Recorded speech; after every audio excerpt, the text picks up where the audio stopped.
Hello mga ka-idol, for today's video, ayan, tatanggalin natin ng balahibo yung manok mga ka-idol. Dito nga itinatanggalan na natin ng balahibo mga ka-idol, ayan. Ay pagkatapos natin dyan tanggal, ayan. Tapos na natin natanggalan ng balahibo mga ka-idol.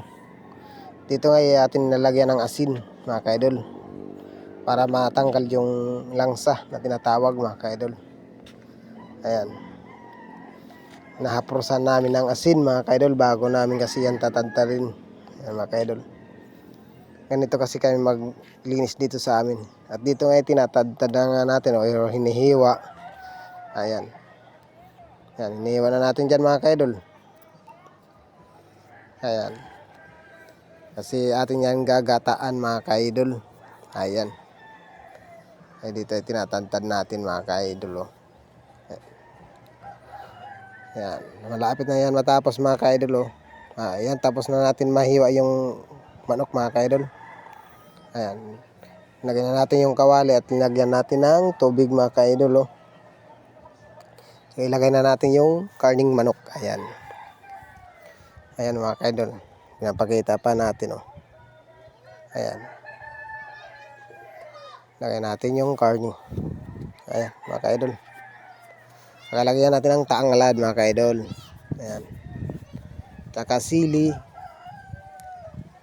Tsaka asin. Mga ka-idol, ayan. Para yung pagpakulo natin ng manok ay may lasa. Ayan. May timplara na mga ka-idol. Lagyan natin ng bitchin mga ka-idol. Ayan. Tsaka lagyan natin ng batuhan. Pang-asim dito sa amin mga ka-idol, batuhan. Ayan. Ayan nga mga ka-idol. Papakuluan natin yan mga ka-idol. Bago natin yan gagataan mga ka-idol. Ayan. Pakuluan natin muna mga ka-idol. Dito nga mga ka-idol, nagkakaroon na tayo ng buko. Tawag nito ng nyug mga ka-idol, para panggata natin.